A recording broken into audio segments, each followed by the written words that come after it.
Welcome back to the podcast, YouTube, video cast, whatever we call it. My name is Darson Grantham, and here we have Jared. Go ahead. Jared Huseman here. Apparently people that know that are watching this, but I am a multifamily expert. We do multifamily at the Catalyst team here as part of KB Commercial. We are multifamily experts across the state of Iowa.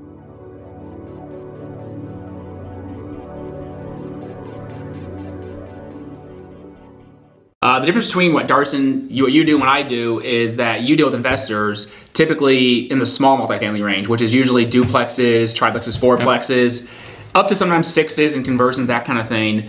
But for anybody out there watching, anything over a 4 unit is considered a commercial loan. And the commercial loans are very different than residential loans. That's also why a lot of times you'll see duplexes trade at higher prices because the buyers who buy duplexes can get 30-year money, 10% down sometimes. So you say even duplex, triplex, or fourplex. Right. It could be an owner-occupied, and that owner-occupied loan is typically better terms. Or just residential loan, period. It can be shopped at the secondary market, where a fourplex or more is going to be held in-house from a bank. Yes. So that's what signals between a bank, whether it's a residential or commercial transaction. Yep. So for anybody out there curious about what designates a commercial residential transaction in the multifamily apartment market, According to banks, it'd be over 4 units. That's typically how we use, because at the end of the day, the lender's the one paying the biggest risk, biggest money. I mean, I don't care if anybody says, unless you own your property free and clear, the bank owns your property. Yep. Unless you are equal leverage where you have 50% down, they have 50% down, that's another story. But for the most part, I think over 50% equity means the bank doesn't own your property. I think at that point you can make a case for your partners in the deal. Okay. I would say, but I was just curious. At that point, you're partners. But I would say, if the bank owns more than 50% of that deal, the bank owns your house, not you. That's a whole other debate we'll get into later. But for everybody watching, that's the difference between Darson and I, and sometimes we things you do. Although you've done some apartments as well. Yeah, we work together. It's interesting. The broker world or the agent world too, because agents there's no direct difference between a real estate agent that can sell a duplex or a single family versus a 100-unit property. Like, you can do it, at least in Iowa. Mm-hmm. Each person, as long as you're a licensed real estate salesperson in Iowa, right? So the interesting part is that if you're a real estate agent and you're licensed in New York City, you can do anything from selling a house to selling the Chrysler building. There is no difference in that designation of a real estate license. I will say it's one that's been a constant theme amongst commercial real estate agents we're always mad about for years. When you look at appraisers actually have different designations that are allowed to appraise on commercial property as opposed to appraising houses. And for years, we've been trying to say that real estate agents should have a commercial designation and a residential designation as well, because most of the CE credit and training for commercial all revolves around residential, actually. Yep. So even the 60-hour pre-licensing course, all the CE credits, a lot that revolves around residential. Many times me and my fellow commercial agents go to those extremely bored because they have nothing to do with our market. And we're getting taught CE credit, continuing education credit, on a market we don't even play in and do any deals in. So that kind of defeats the purpose of CE credit, I feel like. Well, there would be, I'm going to be the devil's advocate kind of here, there would be CE credits for commercial agents if there were more of you to pay the person that's doing the education. That's true. Right? Well, this goes back to, this is kind of fun here actually, as we're talking about, we weren't planning on it, but I did the math on it one time. Only 3% of all licensed real estate agents are actually commercial real estate agents. So 97% of agents fall on residential side of things. So only 3% of agents do commercial or even understand it. Yeah, we should again do in a future podcast or a future video on the number of agents that are licensed that don't actually do business, right? And what actual small percentage of agents actually do business. Well, I think you can make an argument there. It's I think it's the 80-20 principle. You know, I'll bet 20% of all licensed real estate agents do all the business. And of those 3% that are commercial agents, I would say that even falls true for them. Yeah. I think 20% of the 97% are the ones who do all the business, and the other 80% are just, part-timers or never have done a transaction or inactive. And even of the 3% of agents, which based on our numbers is like anywhere between 3,000 to 6,000 agents in the U.S. for commercial. Of those 3,000 to 6,000 agents, let's just say it's right in the middle, 4,500 agents, probably 900 of them, 1,000 of them do most of the business, which is crazy to think about. There's only probably 1,000 agents in the whole U.S. that do most of the commercial real estate market. It's actually a very small number if you think about it. Yeah, that's wild. Yeah. But there are designations that commercial agents, even residential agents, I've not dug into that world. I struggle with a lot of it because I don't find value in the credentials that are behind your name. I think they're good education. I think it shows that someone has the ability to go to college, real estate college, and you can learn things from. You do learn a lot. You should. And there are some things to be stated where, like, I have my CCIM designation, or I'm working on it right now. CCIM, Certified Commercial Investment Manager, basically. And it's very high designation. It's been known for a long time. I'll probably have my PIN and my test in the fall. I finished all my classes though. So it's extensive. Like, you're spending 10 grand, 10 to 15 grand. You're spending a year to do all the schooling. Mine's been about 3 years of schooling, but that's because it's more timing. But the fastest thing, I think fastest ever been done is right at a year and a half. And you actually have to submit a portfolio showing you've done deals. You're not even allowed if you haven't done deals. You have to submit a portfolio showing at least $2.5 million of investment sales to even get into this. So that doesn't even include, you can't just do leasing, you have to show sales over $2 million to even get into that designation. So that, I mean, of all the designations in commercial real estate, that's a pretty solid one. That's probably one of the most recognized ones. But to your point, I mean, I know agents that have been in the business for years who do not have that designation, who are just as good. And I know some agents who have that designation who are just as bad as everyone else too. Yes. So at the end of the day, it doesn't really make or break anybody. Right. I mean, I know it's always the joke, but like, Bill Gates and Mark Zuckerberg dropped out of college. Now, let's be clear, they dropped out of Harvard. It's not like they just dropped out of public school here. Yeah, but there's a lot of successful people that dropped out of public school. Exactly. The designation thing, that's something that I... Exactly. Yeah, but anyway. Okay, we'll get into what we're going to talk about, which... we are going to what we're going to talk about? We talked about earlier, we were talking about, and even their days, is things that buyers should look into when they're doing due diligence on a property, and things they most often miss. Yep. And this is by no means an exhaustive list, right? Right. Like, there is, depending on the property, there could be a multitude of things that you should think about. Oh, hundreds of items. Right? And whether it's just as small as, small as are any of the windows broken, right? So a duplex is buyer purchasing a duplex, and it has FHA financing. Mm-hmm. It has to have FHA financing unless you're doing a commercial loan in a duplex and you're going to live in it. Right. Well, FHA, you cannot have any broken windows. So it could be as small as that, as large as covenants or easements. Sure. Or what I look a lot, honestly, a few things I look into, I'll just give you some of my facts I look into is, for plumbing, I look for P-traps. So a P-trap actually makes basically a P. It's called a J. So I look for that a lot. I also look for shutoff valves at the source. In the 60s and 70s, they passed a plumbing code where all plumbing has to have a shutoff at the source. So if in theory, your toilet's leaking, you can reach down and shut that valve off right there rather than going to the main source. And if any of you have had one of these properties that doesn't have that, it's a pain in the ass. You will know it very quickly. If you are buying a house or apartment complex that does not have shutoffs, you will know it very quickly, especially when things are leaking. And this is why apartments are so big too, is because if you have to shut off water to an entire building because of one leak, you can cause a lot of problems with your tenants. So I look for shutoff valves at plumbing. I look for, again, P-traps a lot because, again, that's code. I also look at the electrical. Two things I look for electrical is when it was built. In the 60s and 70s, it all changed to go from cloth cable to basically Romex cable, which is just rubber and copper. If you go to knob and tube, it's very old, and that's thousands of dollars to replace. So I look at the age of the electrical. If it's built after the 60s and 70s, about 65, 63, you saw a massive change to electrical code and plumbing. That's back when shutoffs came there. There's on the electrical, there's 4 or 5 different fuse boxes or panels that are, they're not outlawed, but they're recalled, I guess would be a better term. Fed Pacific panels is common. If you Googled them, they would say they're going to start on fire and kill everybody. And that's what I was going to say actually too. That's something I look at is not just the electrical, but I look at the boxes. Are they fused? Are they knob? Yep. Are they, GFIs? GFI also, I look to a lot when it's anything within 3 foot of water. So a bathtub, a sink, 3 foot of water GFI. That's something to look at for electrical. And these are things that we look at, right? But they aren't deal makers or breakers. Right. No. Right? So the GFI is $30 to replace, right? I mean, and at the end of the day, everything comes back to it's negotiable in the price. I mean, at the end of the day, but one thing that GFI signals to me a lot of times is the property, does it have grounds? So is it grounded so then it won't cause a fire or won't shock someone? Now, in theory, and I'm going to the codes, and every code's different for every city, every location, every metro, but a GFI will naturally ground that by its very nature. So there's that. We always check, of course, the usual things: furnaces, water heaters, roofs, sewer lines. Very common to inspect sewer lines, any trees growing into them. Orangeburg, I think, is pretty common in houses. We don't have it a lot in apartments, but Orangeburg, very common. And so that sewer scope can be done, as buyer's knowledge only. If you're trying to put in an early solid offer, you're waiving inspection, but you're like, you know what? we got to make sure the sewer is not, not going to collapse, right? Or not already collapsed. And you should be able to tell, if the house is, or if the apartment is occupied, you can look at a sewer drain and tell if it's been scoped recently. And a sewer is more important, I think, for an apartment complex than a house. Because in a sewer in an apartment complex, you generally have more people flushing the toilet going down. Yeah. And a lot of sewer lines, they may not have been laid right where they have a dip. So it'll actually cause a dip and cause more of a backup. And then you got to constantly pay to have that sewer cleaned out once or twice a year because people are flushing either too much or tenants like to flush things down the toilet they shouldn't be or down the sink.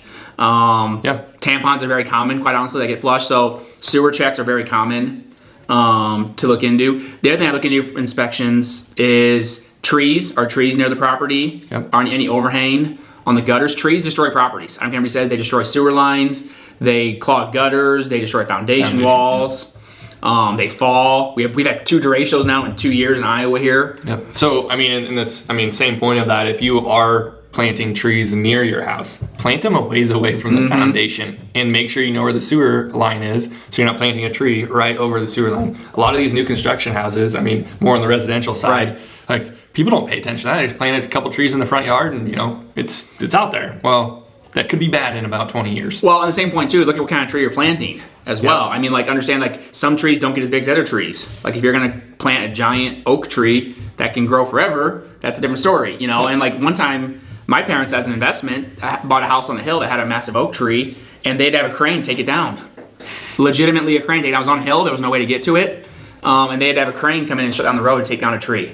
So again, just things to think about. The other thing that most people don't think about, I've had, is, I'm gonna let you talk about at least one of these points, but call the police department and ask how often they've been to that property for the last year and for what reasons. Yep. And they might tell you, they might just make you drive down and get a report, like a stack of papers, depending on what kind of property. Right. It depends on the police as well, but usually they'll share with you if they've been to that property very often or not in the last year or so. And again, you'll be able to see what it was domestic abuse, whether it was domestic violence, whether it was just noise, what it was, but you'll get a chance of that. The other one I know you want to talk about, because you love it, is rental certificates, I believe. Yes, rental certificates. They are amazing So what I want to talk about is just when you have a property that's an investment in Des Moines and you're renting it out, the legal thing to do is have a rental certificate.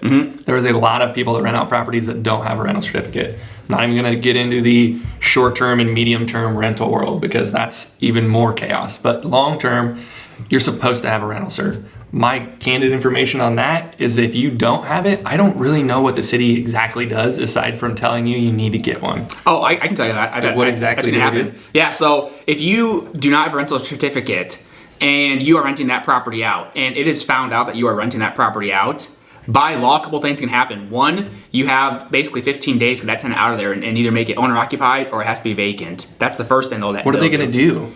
They will fine you massive amounts of money. Fine you? Fine you up to $5,000, and it gets even higher sometimes.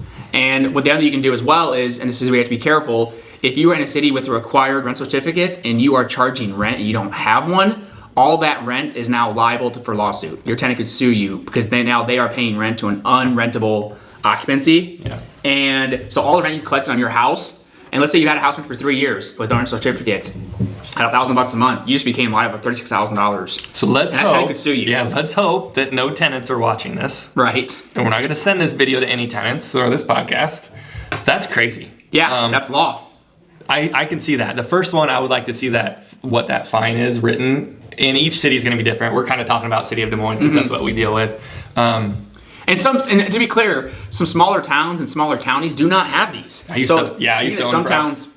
And there's sometimes where some towns, and I'm going to talk small Iowa here, where their rental certificate is just pay a fee and that's it. It's not even, they don't even inspect it. They just want the fee. I'll be very honest here. They just want to know that it is a rental. Exactly, and it costs $100. It's a nice little tax for them, and that's what you have. So it is what it is. Yeah, I used to own property in Fairfield, Iowa, southeast Iowa, and I had a property there that there's no way this basement unit should have been rented out. And the city came in, looked at it, fire marshal came in, he's like, yep, it's good. And I'm like, how is this even possible? And he's like, I had a little house, Oxford Junction, Iowa, 800 people. We didn't have no rental inspection certificate. I personally have lived for years up in the Polk County where I have no rental certificate in the Polk County outside city limits. Duplex, lived in it for years. I house hacked it. Yeah, but that's different because there is no rules, right? There's no city. Right. technically city code. But I've seen other cities too where they just drive by as well. So I can say, and this I'm going to get into some political stuff here a little bit, but I know at least one gentleman, he managed some units for a gentleman in Chicago, and he got a certificate, and the inspector showed up, and the owner handed him an envelope full of cash, and said, and the inspector, yep, you've passed, and went on his way, and did not even walk in the building, and it was totally just in Chicago, paid for, under the table. Yeah. So It happens. Yeah, it happens. It's one of those things where, as you as an investor, whether you're buying is a different process to think about rental inspection, right? When you're buying, your goal is to close on a property that has a current rental cert that doesn't expire immediately. Yeah. If it does expire immediately, you either need to, in my opinion, ask the seller to make sure it's updated, or you need to buy it at a price where you are 100% comfortable that you're going to be able to get the inspection issues taken care of within the price range that you need to buy it. Right. If I'm putting an offer in for a buyer on a property that just passed their rental cert for the next 18 months to 3 years, I'm super confident in that property. I mean, that just feels good. Yep. Yeah, and that's the thing is you need to take that into account. And I would say a rental certificate that's coming due within 30 days of closing is one you want to watch. If you're past that, you should kind of have your hands on. For anybody that's ever bought investment property of any kind, I'm going to tell you right now, I don't care if it's the A-class Taj Mahal, those first 30 days, you're going to have so many tenants come to you with problems that were quote-unquote never fixed. Yep. It happens to everybody. We all deal with it. Every tenant in the world, when they hear a new owner, you're going to get a laundry list of items that were supposedly never fixed, and they're going to try to get it. So the first 30 days of any property, you're going to have that. And I think, as a seller, embrace that. At least, take it, fix the ones that need fixed. Yep. Maybe not, everyone that wants everything done if it isn't necessary. But absolutely take that list, and it tells you what tenants are the ones that you need to pay most attention to or lack of attention to. The first 30 days that you own a property is really crucial. And you need to have a good plan of how you're going to communicate with those residents on what is fair and what is not fair. Because if you just bend over, they're going to know that from the beginning. If you do none of it, though, then you're going to have some trouble too. So you need to find that balance. Yep. Back to the rental certificate, though, and stuff. I know, and we can go into how you're going to feel free to hate me on this one, but a lot of people get mad at the city of Des Moines and the rental inspectors. And it really depends also on who you get. But most of them, and by code, they're supposed to only look for things that are hazardous or could cause health issues. So typically, most inspectors are pretty good. I found they try to find things that are, against code. But I know lately there's been some of those problems with inspectors that they've been playing the god. It's hard I just hear secondhand stories, right? So I'm currently in the process of getting a renewal cert for my single family on the south side. Okay. And he came in, he actually literally told me, he's like, I got to be gone in about a half hour, so this isn't going to take very long. Let's, you just rehabbed it 2 years ago. It should be good, right? And I'm like, yeah, it's pretty good. There was 5 or 6 things. One of the things that I thought was super interesting that he asked me for was he wanted all the basement walls painted. And I said, why? He goes, well, there's kind of they're dirty. A tenant could think that it's mold. We don't want you to have to deal with that. We don't want to deal with that. And so we'd like them all painted. And I'm like, very subjective, right? Very subjective. Very subjective. So and that's not, $500 maybe. It's not a crazy dollar amount, but the fact that they have the authority to just say, hey, we want these basement walls painted. Right. And that's what you have to take a little bit into account is that at the end of these inspectors, they do kind of have that gatekeeper ability. You have to play ball because if you say no, there's really no process. I've watched people try to fight the inspectors, and it does not end up very good or very well. Even you go to the higher courts, it just does not work very well. I would always just recommend, and I do this. I try to do this a lot in life in general. Just kill them with kindness, right? Be the bigger person is one of my favorite things. Be the bigger person and just kill them with kindness. Do not argue them. Do not fight back. Be inquisitive. Ask questions. Right. The other thing you want to have, if you want to have one more final tip for rental inspections, is never schedule them for Monday morning. It's absolutely the worst time to schedule an inspection. There's psychology behind that. But what rental inspector for the city employee is going to love Monday morning, waking up and getting told to go basically invest and look at property? It's a bad time to catch them. Always, if you can, try to do it in the afternoons. They're usually a little better mood by that time. Sometimes, if they've had a really bad morning or something and someone's in a bad mood. But typically, the best time to catch rental inspectors is Friday afternoons or Fridays. At that point, they're usually thinking about the weekend. They're kind of on the way out. You tend to get a little less reports on those days. If anybody wants to play that, That's play that anecdotal, game. but That's subjective. It's subjective. It's just my personal experience yes. in doing it as well. I get it. But it's just a tip if you want to try it. I mean, I'm not saying it works all the time, but it's worked for me when I used to have rental property. Yep. Other thing on the rental certs is you're actually anyone can email the city of Des Moines and get the most recent copy of any rental cert. We just had that on another deal where they actually emailed the city and asked for that. I do it every time. Yep. Every single property that's a rental that hits the market that I have a buyer that's anywhere interested, I just email this website or this email, and this nice lady named Dakota sends me an email back. I think it's a lady.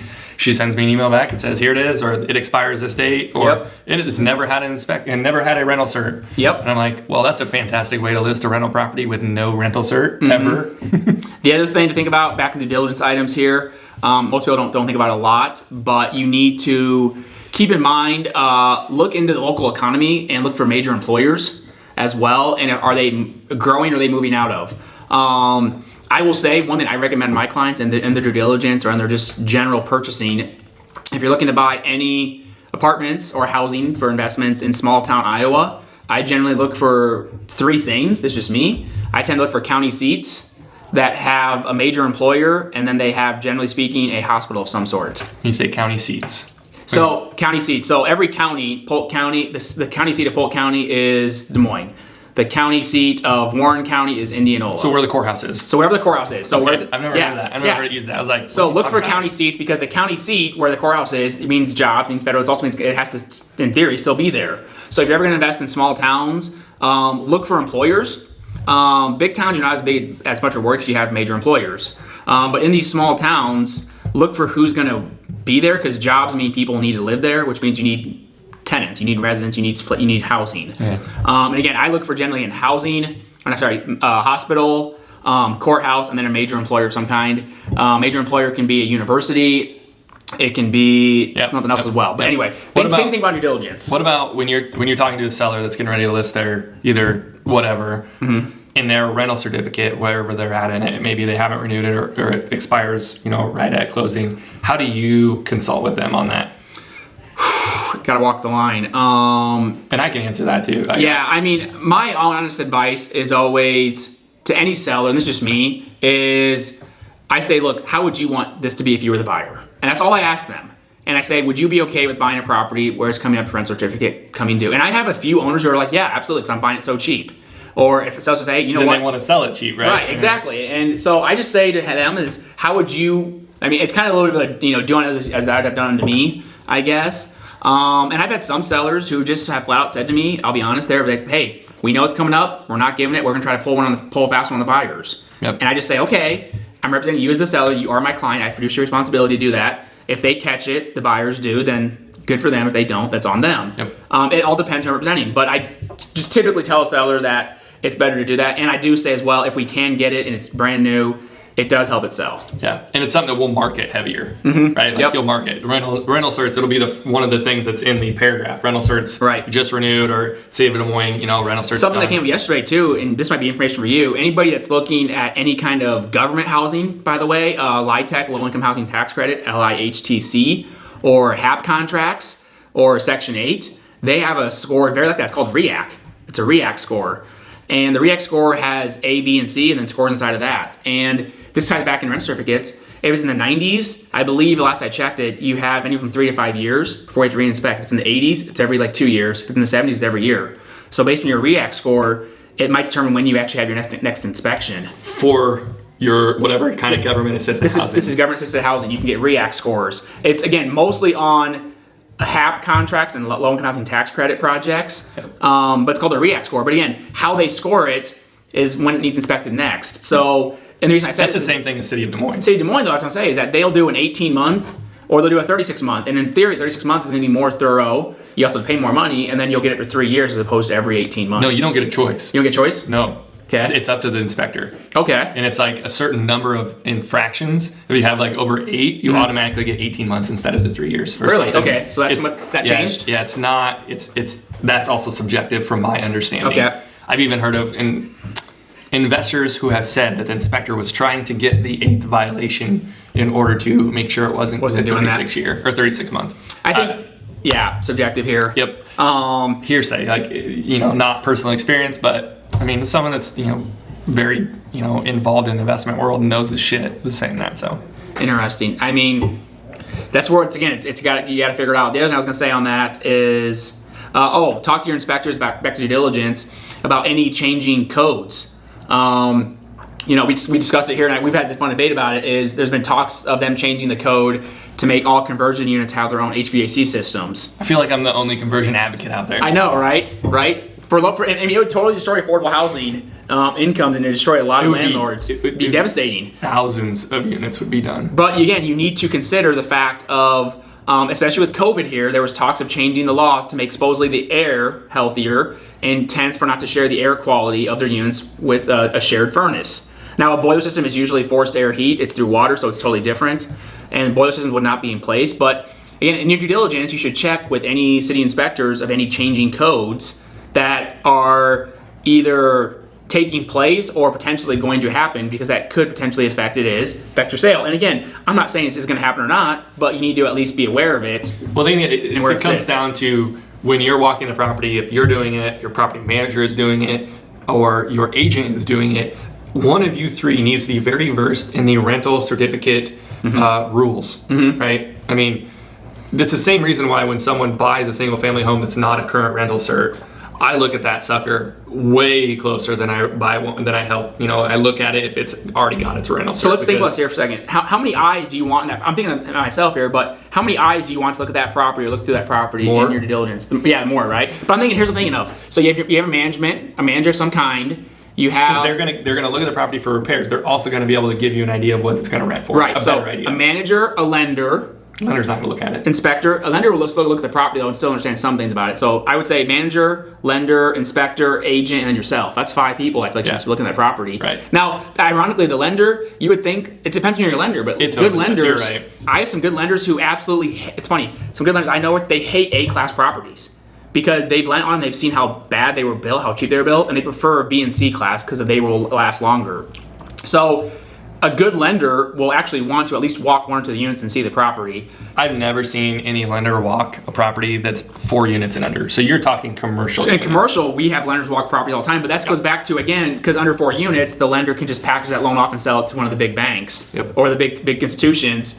In commercial, they're going to hold that note in-house. In commercial, they want to have eyes on the property. They're either the boss that keeps that loan and either looks good from it, or they have to sell the boss. Exactly. They got a loan committee. So, yeah, that's definitely something, have in mind, too, in your inspections. You want to have, again, the more eyes, the better, but I think you should have at least 4 or 5 eyes on that property. So, anything else we're missing? Police reports, jobs, rental certificate, electrical, plumbing, of course, the usual boiler, furnace, water heaters, roof, siding, windows. Sewer inspection. And it's funny as we go through this, I just had a couple clients put offers on basically a estate sale property, single family home, and we walked it, and it was like, it's built pretty darn well. Like, they asked me, should we get an inspection? And as an agent, I'm like, they're both investors, right? Both the people that were putting offers on, but they hadn't seen it. They're taking my word for it. Right. I did a video. I did pictures. Inspectors can do a lot, but if you're a very well versed agent or contractor, you can pretty much pick out the things an inspector's going to question. This is why in apartments, it's funny you say this, because they don't happen, do they? In apartments, most inspectors do one or two things. Most inspectors do not want to walk apartments because of how bad they can be kept and dirty and disheveled. And so most inspectors actually refuse to walk most apartment complexes, especially if they're over like 12, 15 units. Or if they do walk it, they will charge you a lot of money to walk it. And inspect it. And so it's very common that, the bigger the units you get, usually over that 16-24 range, you don't have an inspector walk it. You just have a more set qualified manager, repairman. Yeah.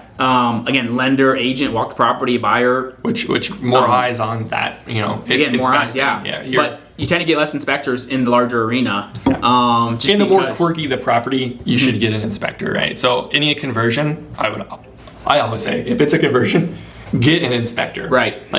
Because there's going to be weird things. Well, and to be fair here, this is just multifamily apartments, but is a company in town here that does commercial inspections, commercial property. And I will say they are very good. I actually do recommend them quite a bit. But they are built to analyze commercial properties, and they do charge a lot. but they will get up there and they'll check the age of the roof, give you an estimate of what it's going to take, how many years left on it. Yeah, what's any it cost to inspector replace. does that. Yeah, but this is I've seen a way you've never seen before. Okay. So in commercial property, you can do it. A way you've never seen before. You almost have me sold. Tell you off camera. Tell you off camera. But wait, there's more. Tune in next week, right, everybody? So We have no idea what we'll talk about next week. yeah, but anyway, I mean, at the end of the day, there's a lot of things to look at, and this is going to sound really funny here, but the only way to really know what to look at too is also go buy some more property. And every time you buy a property, you're going to realize you missed something last time, and you need to check it out next time. I've done videos on how to analyze rent rolls and how to analyze profit and loss statements as well. And I've looked numbers, you can see some discrepancy if you know how to do it. So, at the end of the day, the more properties you buy, the more you realize you screwed up on the last deal on something. Yep. And that's just learning curves. It's it's part of investing, whether it's real estate, stocks, crypto, gold, whatever. No video, no agent will ever catch everything. No city's exactly the same. No buyer can catch everything. Yep. Every day you're going to learn something new. I can guarantee it. All you can do is just hope you go through enough processes and you don't lose massive amounts of money on whatever you might have missed. Yeah. But everybody's going to miss something at some point in time. You just have to be okay with that. Yep. And do your best to minimize that. Right. And so you over analytical engineers that are watching this that want every single detail in every deal and can't take that first step, I would challenge you to just take it. What's the worst that can happen? Again, it all comes back to just minimizing your risk. That's the whole point of due diligence inspection is to minimize your risk as little as not possible. Eliminate it. But that's not eliminate. Again, you're minimizing it. You will never eliminate risk. If you want to limit your risk, and I can make a case for this, go buy treasury bonds, which I would still say is some risk. Inherently, there's very little. That's a whole other debate. But if you want no risk, real estate's not the place for you. And you're never going to be able to analyze everything. It's just part of the process. There's risk in everything. Right. Well, there's risk in everything. Yes, in theory, there's very low risk in treasury bonds. We can go to that off camera, what that looks like. But when it comes hard. Yeah, it comes. Okay, we'll wrap this up. Jared, if anyone wants to reach out to you and talk to you or learn how you analyze rent rolls, how do they do it? Hire us as a team. No, hire us. All right, no. Find us, Catalyst Team, KATALYST, team.com. Otherwise, you can just Google me, Jared Huseman, JaredHusemann. Very easily found. Happy to talk questions. We also have our own YouTube channel we're working on building as well, and our own social media. So we can hopefully be a resource for you multifamily owners across the state of Iowa and hopefully the country. Yeah. Darson, how about you? You can reach out to me just below in this podcast or email. My email, sign up for my Friday newsletter. I send an newsletter out, kind of updates everyone on what's going on in our lives in the local market and also an investor tip about real estate in Des Moines, Iowa. Also, quarterly we do basically educational events. And so I believe it's next month, and I don't know the date off the top of my head, but we're going to talk about adjustable rate mortgages. We kind of talked about that last time, but how they can fit into someone's buying box and criteria because most people don't plan on owning a property forever. So adjustable rate and I believe mortgage. you had 1031 recently as well. Yep. Last month was 1031. We had Ken Tharp on. So trying to make it relevant somewhat to investors, somewhat to just homeowners, just being a smart real estate owner in the area and just kind of educate on that. That's the key information. Watching this final point I'll say is that we do these videos a lot, but we have a lot of content in previous weeks to talk about other topics. So, if you want to watch more of this, you can get every week we have a little bit different flavor. You got a lot of other content as well out there for people. So don't just think this is like the one end all be all. We try to give different variations, all different things, different education What's points. your YouTube channel? Just Catalyst Team. Pretty easy to find. Sweet. Or just myself, my name, Jared Huseman. We're not a lot of content out there right now, but we do have some stuff out there we're working on. Jared Huseman or just the Catalyst Team. Find us on there or on social media as well, Facebook and LinkedIn and Twitter. Cool. Okay, we'll wrap this up. Thanks, everyone. All right, thanks, guys.